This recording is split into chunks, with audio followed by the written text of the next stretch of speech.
¿Qué tal?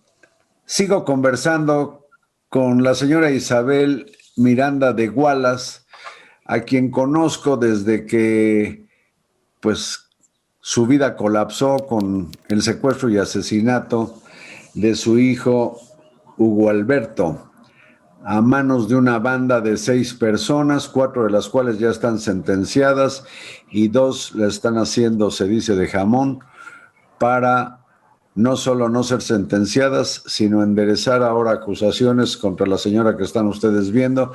Isabel, buenas noches. ¿Qué tal, don Carlos? Buenas noches a usted y a todo su auditorio. A ver, Isabel, eh, se diría, suponiendo sin conceder que prosperara esta barbaridad que promueve el hermano de Irma Aréndira Sandoval, que se llama Neftalí Sandoval. Sí, es Netzaí Sandoval. ¿Cómo? Netzaí Sandoval. Sí. Netzaí Sandoval. Sí. Este sujeto ha acusado a Isabel Miranda de Gualas de los delitos de tortura y de falsificación o sembrado de pruebas en la escena del crimen.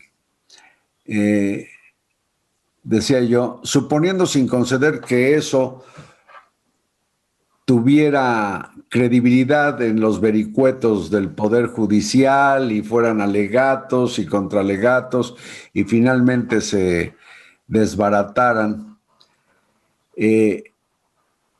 pues, ¿qué hay para contrarrestar que ya esté muy sólidamente probado de manera incontrovertible? ¿Como cuántas pruebas o qué hay sobre el asesinato de su hijo?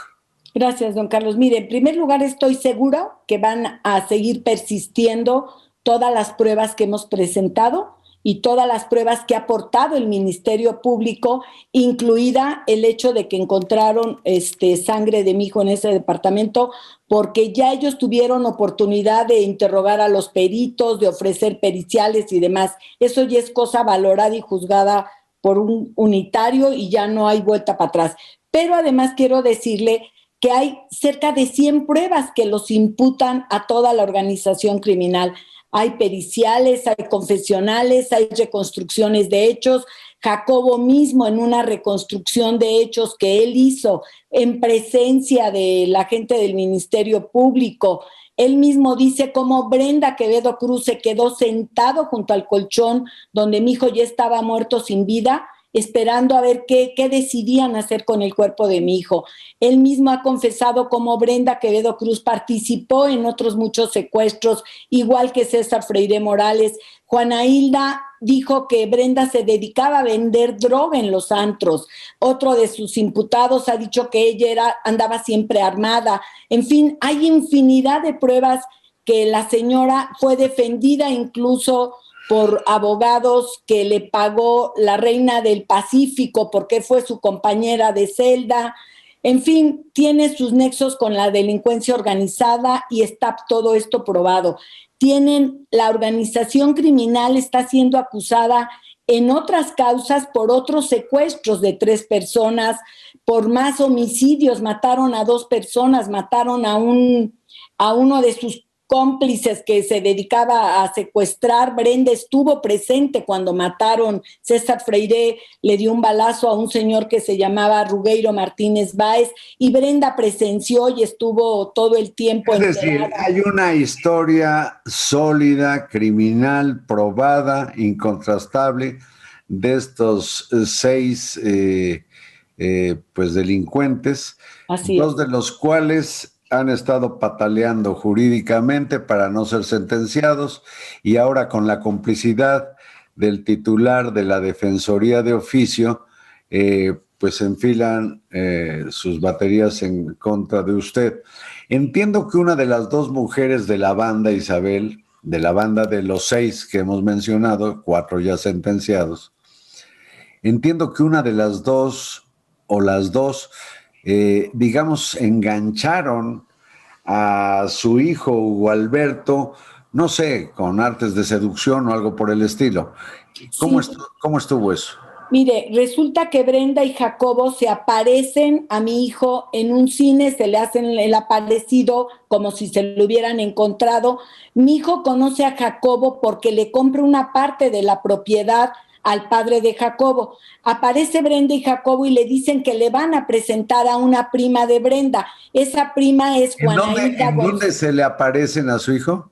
En un cine. Mi hijo había ido al cine y de repente ahí aparecieron. O sea, no en un antro, en un cine. No, en un cine, en el cine Y le aquí. dicen, te vamos a presentar una... A una prima que le gustan las motos y entonces invitan a mi hijo a cenar, está el voucher donde incluso mi hijo paga esa cena y presentan a Juana Hilda González Lomelí como la prima de Brenda Quevedo Cruz.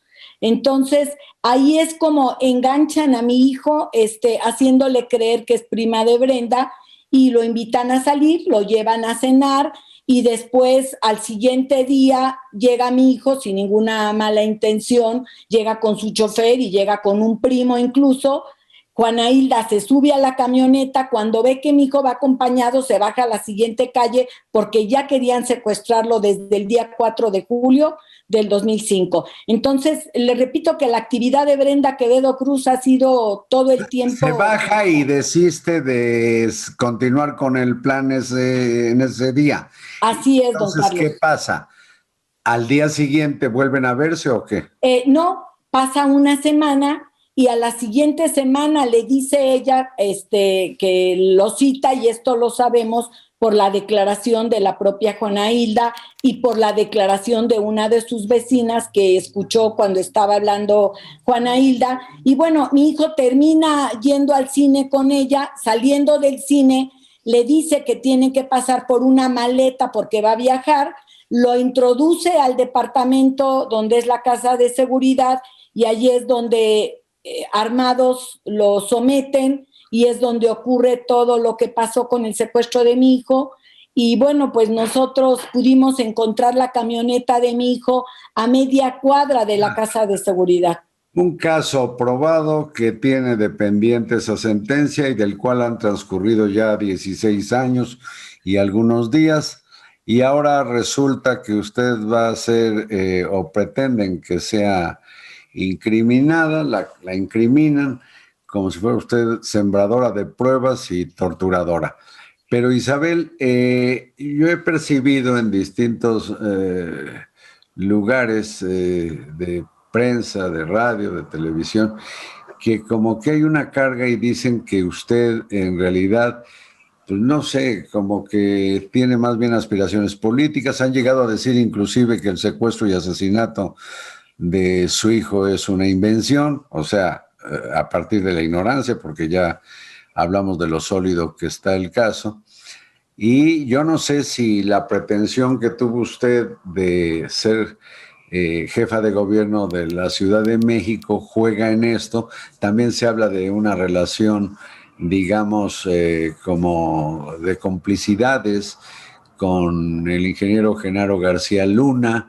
Y no sé, ¿qué dice usted de la parte esta que sirve además para perturbar todo? Claro.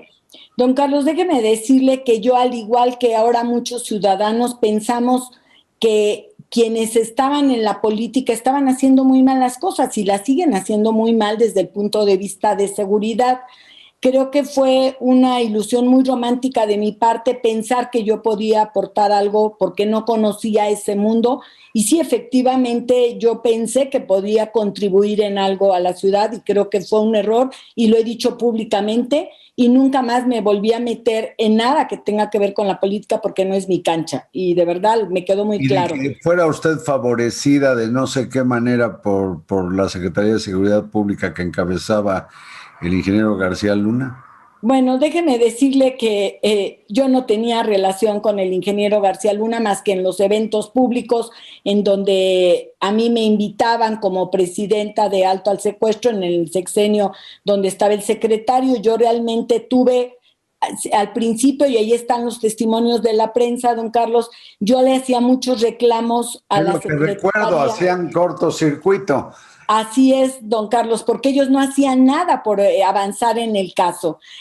Es más, a la gente ya se le olvidó, pero a mí me golpearon incluso cuando yo intenté dejar una carta en Los Pinos, terminé en el suelo, mi hermano igual golpeados, porque no nos dejaban ni siquiera entregar una carta en Los Pinos. Dígame finalmente, Isabel, ¿cómo ve el problema del secuestro en el país? Creo, don Carlos, que tienen muy abandonadas a las víctimas del delito en términos generales en todos los delitos, sea de desaparecidos, de secuestros, de cáncer, de cualquier tipo de personas. Creo que las víctimas en este país estamos muy abandonadas. Las personas que sufren un delito de secuestro por lo regular tienen que llevarlo solos, sin compañía de la autoridad, y eso es muy grave. Yo siempre les recomiendo a todos, vayan con la autoridad, si no tienen confianza con una autoridad, busquen al ámbito federal, que hay gente preparada y que los pueden ayudar. Lo que no podemos es ignorar y pasarla solo. Lo que sí le quiero decir, don Carlos, es que ahora todos los delincuentes argumentan tortura para tratar de obtener un delito, un beneficio cuando han cometido un delito, y esto lo vemos a diario, pero es una situación ya recurrente, sobre todo de los secuestradores, el que estén diciendo que fueron torturados. Creo que ellos sí torturan, matan y violan a las gentes que secuestran, y eso sí es muy grave. Repito, en el caso de Brenda le han hecho 2 protocolos de Estambul, uno por la Comisión Nacional de Derechos Humanos y otro por la PGR, y las 2 le han salido negativas. Ya. Hoy, con esta denuncia que me hicieron, lo que buscan, don Carlos, es obtener un protocolo a favor. ¿Sabe por qué? ¿Quién cree que les va a hacer el protocolo? El propio Instituto de la Defensoría. La PGR les dio el permiso y yo no he conocido a alguien que el que pague no mande. ¡Qué barbaridad! Bueno, como ven ustedes, les recuerdo, un hermano de Irma Aréndega Sandoval es el titular de la Defensoría de Oficio y ahora, por lo visto, sí está trabajando para la liberación de 2 muy probables homicidas. Isabel, le agradezco mucho esta conversación. La agradecida soy yo, don Carlos. Muchas gracias por el espacio. Siempre es un placer platicar con usted. Gracias. Le mando un beso y otro para usted. Que avance todo lo que ha contribuido en bien de la sociedad, la organización Alto el Secuestro. Gracias, Isabel. Gracias a la audiencia, a todos ustedes y buenas noches.